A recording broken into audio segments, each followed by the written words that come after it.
It is difficult, if not impossible, for the mental awareness to understand experiences of consciousness outside of the mind's normal range of operations.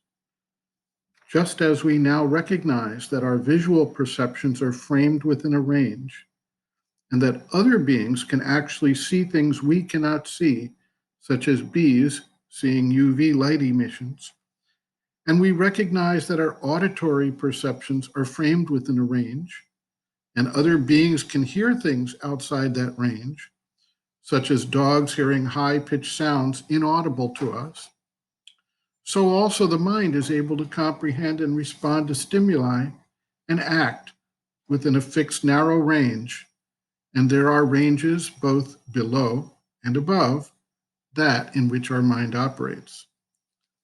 Western psychology has attempted to broaden the range of our understanding of the levels of awareness outside the mental frame, but their focus has been primarily on those ranges below the conscious level, the subconscious and the collective unconscious, for instance, although modern-day researchers are beginning to focus their efforts on understanding ranges above the mind and exploring powers that are activated outside the mental range through a heightened awareness.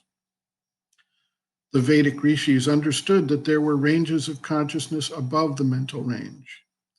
Today, as people take up the practices of yoga, meditation, concentration, mindfulness, as well as practices which take them out of the mental space, such as Sufi dancing, vision quests, etc., they are gaining experience of various states of consciousness experienced above the mind, characterized by light, power, clarity, and a sense of wideness and perspective not available through the logical mental intellect.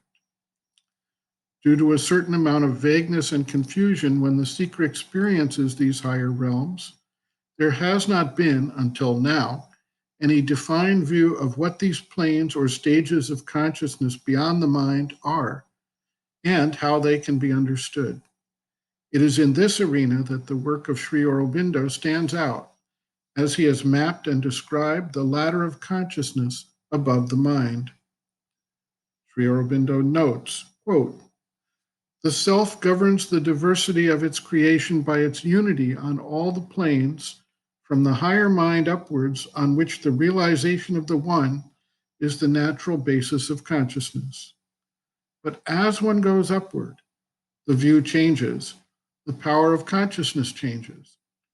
The light becomes ever more intense and potent.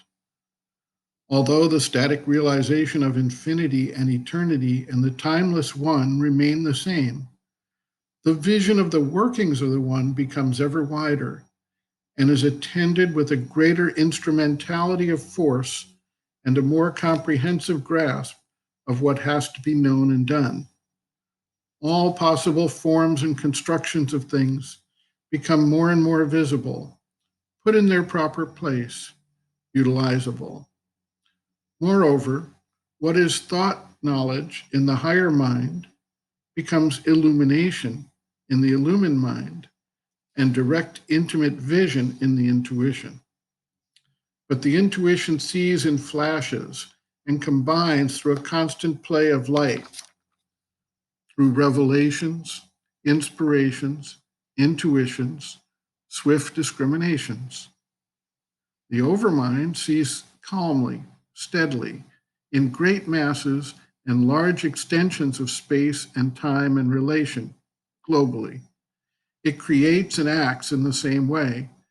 It is the world of the great gods, the divine creators. Only each creates in his own way. He sees all, but sees all from his own viewpoint. There is not the absolute supramental harmony and certitude. These, inadequately expressed, are some of the differences. I speak, of course, of these planes in themselves. When acting in the human consciousness, they are necessarily much diminished in their working by having to depend on the human instrumentation of mind, vital, and physical. Only when these are quieted, they get a fuller force and reveal more their character." End quote.